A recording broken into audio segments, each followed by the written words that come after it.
Jon Jones once again reiterates that he's unretired. He retired a couple weeks back, but now he's unretired after Donald Trump announced that he's going to be doing the White House card. It's once again a weird situation because the UFC is going to want to have him fight Aspinall, but he doesn't seem to want to fight Aspinall, so I don't even know who he would want to fight. Maybe Alex Pereira or something like that. But by that time, who knows if Pereira's even at the top of the division. Like if he loses again against Ankalaev, a lot of his, aura and appeal is going to be kind of lost with 2 losses in a row. There is also a chance that Aspinall may lose too. I mean, he's probably taking on Gon next. Aspinall will be the favorite, but it's a heavyweight division. You never know what's going to happen. Get down for us a little bit. I was retired. I felt like I was at a place where I've done it all in the MMA space, and felt like there wasn't too many more challenges for me, and I just wanted to do something more than championships and money. And Donald Trump mentioned that he wanted to have a fight at the White House Garden, that just seems like such a huge opportunity.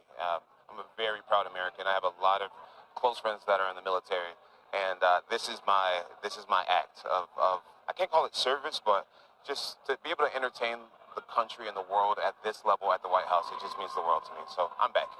Another guy who says he's back in the testing pool because he wants to fight on that White House card is Conor McGregor. So I'm sure Michael Chandler sees that and hears that and is excited and getting lured once to get into that trap of thinking he's going to get that Conor McGregor fight. They're going great. The White House. Dana White said, you and Jon Jones, that's a real deal. I'm going home. I'm going to get the head down. I'm going to rest. They're testing me. I'm in the pool. I says, he goes, hey, man, I thought that's what the pills are for, jumping in and out. But I'm back in the pool. So get ready and stay ready because damage will be done. Oval Office, White House. Conor McGregor hasn't fought since that third Dustin Poirier fight in 2021, 4 years back.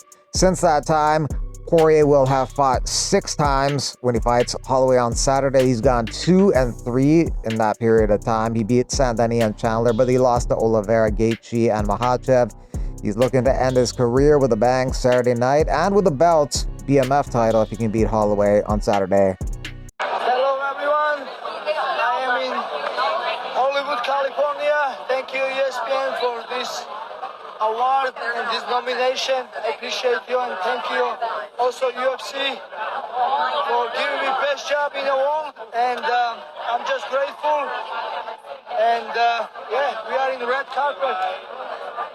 Luke Rockhold will be taking on Darren Till in Misfits Boxing, a Ring of Thrones. That's August 30th in Manchester, England. Luke Rockhold says, get your tea and crumpets. They say Scousers don't get knocked out. I guess you ain't no Scouser, Darren Till. I'll see you in Manchester. Scousers don't get knocked out is what Paddy Pimblett says. Darren Till has a sense of humor about himself. I've already been knocked out, he says, so I'm definitely not a Scouser then, thanks to Gamebred Masvidal.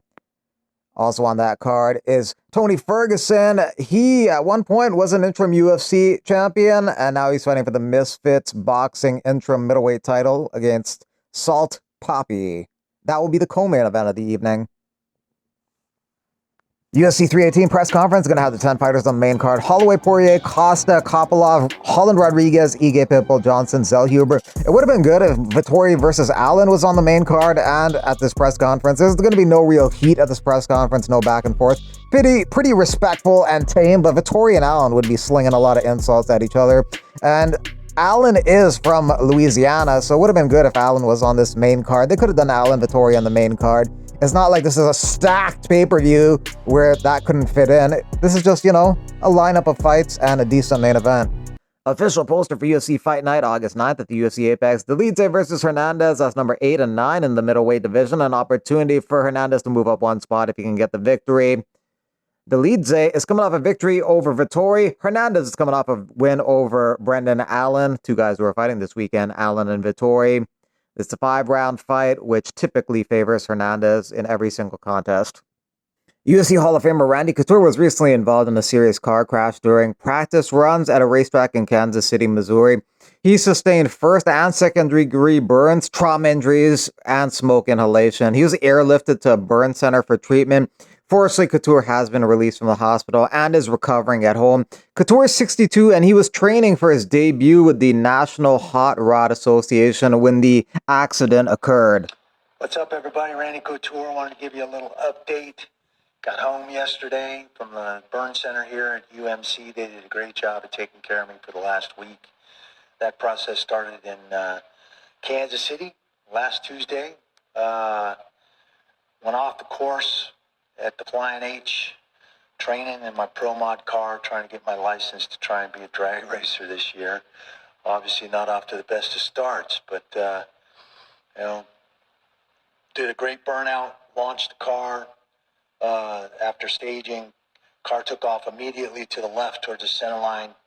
I overcorrected, and that shot me into the wall on the right side of the track. Probably at about 200 miles an hour. Ricocheted and went all the way across the track to the left wall, because you got to do it right. That crushed the gas can, or gas tank rather, in the car and started the fire. Popped my belts, reached across with my one good hand, my one good finger. Your love has been overwhelming, and I've been doing my best to respond with that one good finger. Popped the door open, was halfway out of the car when the first EMT arrived, pulled me the rest of the way out of the car, helped me get my helmet off. Did not realize at that time that I had been burned from the heat and everything that's been going on. Probably invented a few new curse words. Got settled down. They laid me down on the backboard, cut all the rest of the clothes off, got the helicopter there, and flew me to Kansas City. Would have been a 45-minute drive. Was about a 15-minute flight. Wasn't a life issue, but certainly the most efficient and best way to get me to that emergency room and the Grossman Burn Center in Kansas City. They got me stabilized, x-rayed my ribs, a couple broken ribs on the left side. Been there before. The burns, started the treatment, the debriding, all of that stuff, which is very intense. Let me travel Wednesday night back home to Vegas. Checked in at UMC, the only verified burn center in the state of Nevada. They took care of me great as a walk-in, got me a bed, and spent the rest of the week there at UMC. They were awesome. A lot of debriding. Sunday was a big day in the OR.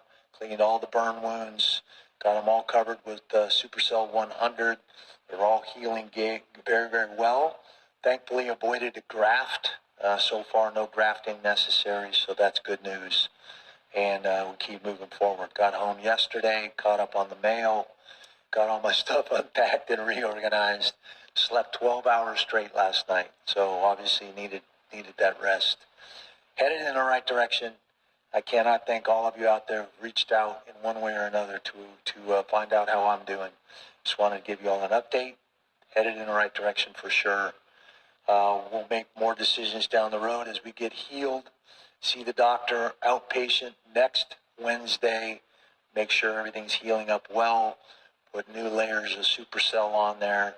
Re-wrap them, and we'll keep rolling. Love you all very, very much. Take care. Be well. Is this doctor gonna